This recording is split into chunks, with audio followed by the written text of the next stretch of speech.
diabetes mellitus, there's no effect on the presence or absence of nitrite. So it's like just like normal, okay? Just like normal. So for what's the next one? Always get lost. The next pathology, glomerulonephritis. Okay. For glomerulonephritis, well, in glomerulonephritis, it's not, although it's ITS, it doesn't mean there is infection. Okay. So the answer for glomerulonephritis is also present, absent. Okay. You get it for the inorganic components?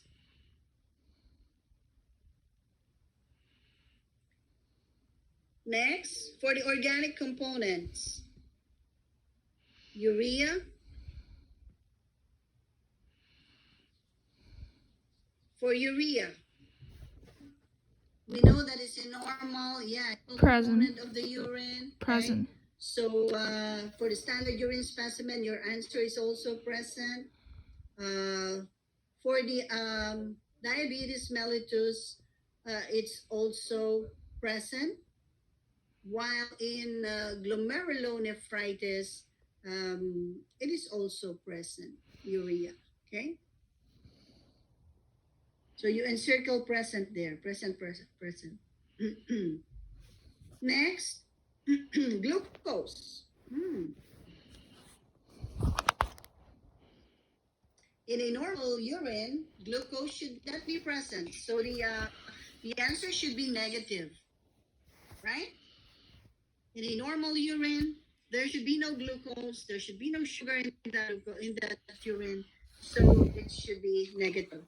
In your standard urine specimen also, okay, of course, there should be no glucose. What about for diabetes? Glucose. Of course, it should be positive, okay? What about glomerulonephritis?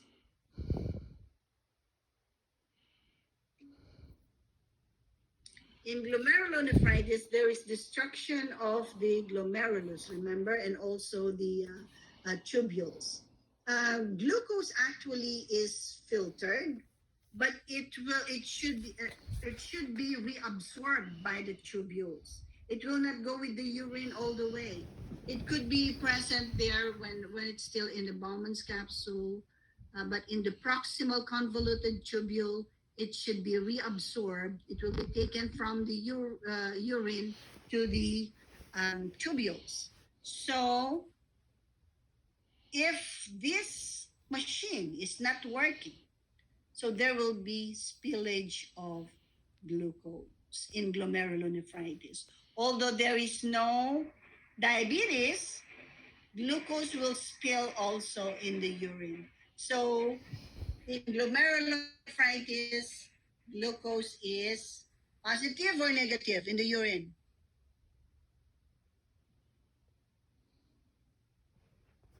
Is it positive or negative? Positive, correct, okay? So for diabetes, positive, glomerulonephritis, positive also, okay? Next, what's the next? Well, this clinical test is also a test for glucose, actually. It's also a test for glucose, clinical test. Those are tablets, and then you just soak the dipstick. This actually in the I'm just discussing it to you, but in the actual, it's easy. You just have you seen a dipstick? You just dip that stick, and everything is there. All of these components are there. Okay, it's much quicker than my discussion. How I wish you just do the dipstick. Anyway, okay. What about protein? You see, you have all dipsticks right there. Protein. In a normal specimen, positive or negative? Just give me. Come on, use your knowledge now. Negative, normal specimen. Standard urine, deemed to be a normal one. Is it positive or negative? Protein, albuminuria, negative. Okay. What about, what's the pathology again? Diabetes. Albumin.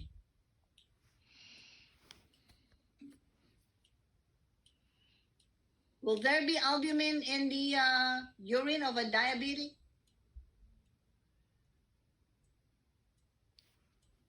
Negative. No albumin. Okay, in diabetes, there's no albumin in the urine. What about in glomerulonephritis? Albumin and protein, albuminuria, positive. Okay, you get that? So, normal urine negative, standard urine negative. Well, I keep on forgetting the pathology. Diabetes negative and glomerulonephritis positive for protein or albuminuria. Okay. Next, ketone bodies. There should be no ketone bodies in the normal urine, even in the standard urine, no ketone bodies, negative.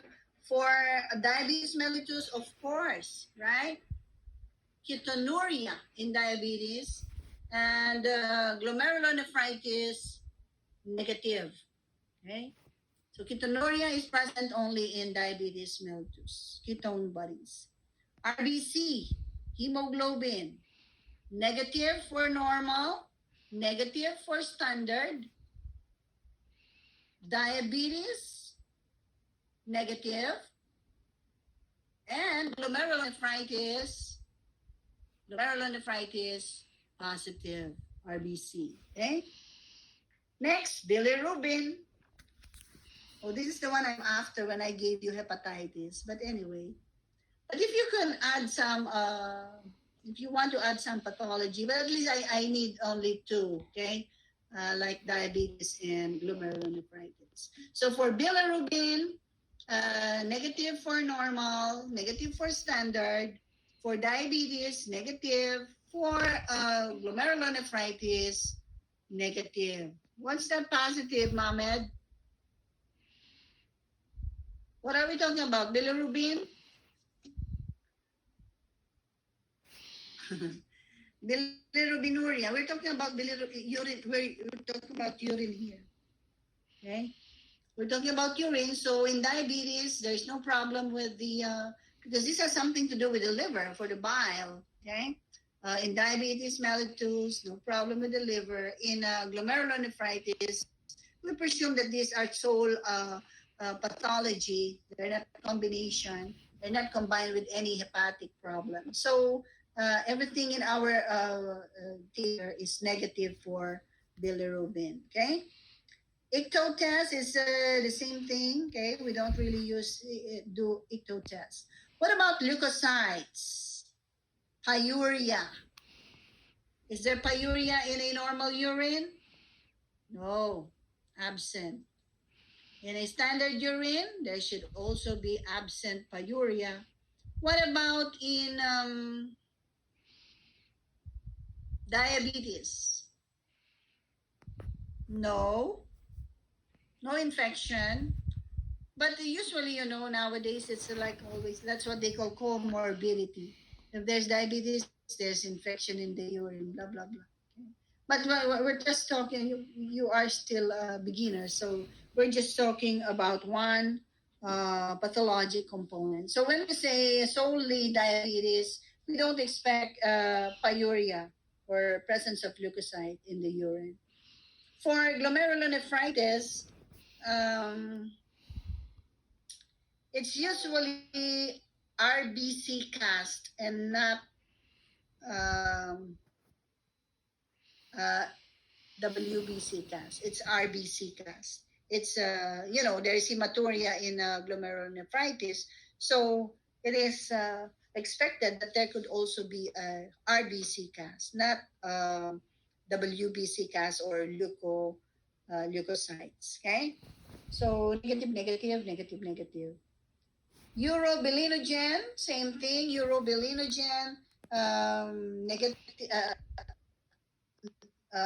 present in the urine. That urobilinogen, that's the one that causes yellowish color of the urine. Okay, so that's normally excreted in the urine. In a standard, it's also present. In diabetes, it's also present. In glomerulonephritis, it's also present. Okay? So any question on this table?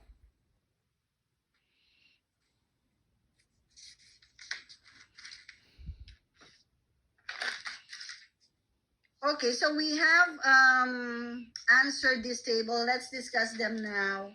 Like as you like for you um, to identify those components properly. Okay. So in the determination of physical characteristics, we just have to, of course, for those physical characteristics, color, transparency, odor, pH, specific gravity. So we have identified the normal from the abnormal. Okay. So just read this text in your exercise. It will also guide you in discussing, okay, in discussing about uh, the uh, the report. Then determination of inorganic constituents. There are some procedures, like in the sulfates, phosphates. Okay, so in procedure, oh, maybe this will appear in your test, maybe. Okay, so how do you do sulfate determination? So in the sulfate determination, we use the urine, okay, to be tested, and then we dilute. We have um, drops of few hydrochloric acid and barium chloride solution. Those are available in the lab. And then the appearance of white precipitate. This one usually ask this one. The appearance of white precipitate will indicate the presence of sulfates. Okay, so there should be in a normal urine. There should be white precipitate when you put those barium chloride there. Okay. Um, so that's for presence of sulfates. Okay. So the white precipitate indicate the presence of sulfates in that urine sample. If there is no white precipitate, then it's just water, maybe distilled water. What about phosphates? How do they test them? Um, Yellow precipitate. Okay. For the phosphates, they also prepare water. Um, uh, in a test tube, nitric acid, and 3 ml of ammonium molybdate. Okay, mixing well, and the formation of a yellow precipitate will give us a positive phosphate. For the sulfate, it's white. For the phosphate, it is yellow. What about chloride? What happens? White precipitate also for silver chloride. That means there's presence of chlorides in the urine. Okay. Now for these organic components, we use that dipsticks. Okay, so you just read determination of the organic components of the urine, but you don't actually mix anything. You just dip that dipstick in that urine, and it will give you the result. I will show you a video in a little while about that dipstick. Protein, ketones, those are all in the dipstick. Bilirubin, yeah, all of them are in the dipstick. Now let's check on the activity is actually this.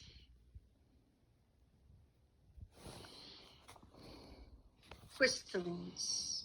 Okay. Uric acid crystals, the uric acid are present in the urine. When you get a microscope, do a wet mount, okay, you will see these crystals. How do you see these crystals? We put the urine in the slide, and then we heat it up a little bit to dry the edges, not the whole thing, to dry the edges. And in those edges, we see these crystals. Okay, we know that uric acid is normally present in the urine. You will see some crystals like this. Okay? I hope if you are but sometimes we don't really see them as good as this one. usually we see this calcium phosphate crystals. Okay? They're just like snowflakes. Okay? They look like snowflakes, and these are different crystals. Of course, technically, this is how they look like: calcium oxalate crystals, cholesterol crystals, um, ammonium urate, calcium phosphate, calcium carbonate crystals. Okay. Um,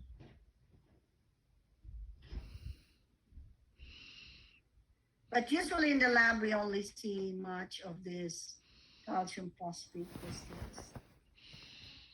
Now, the unorganized sediments, like this is looking under the microscope, okay? Because the epithelial cells, white blood cells, of course, they should not be present in the urine, red blood cells. Okay? So these are cast, granular cast, and hyaline cast. Okay? We don't like cast in the urine, of course. Um, they could solidify and become stones. Okay?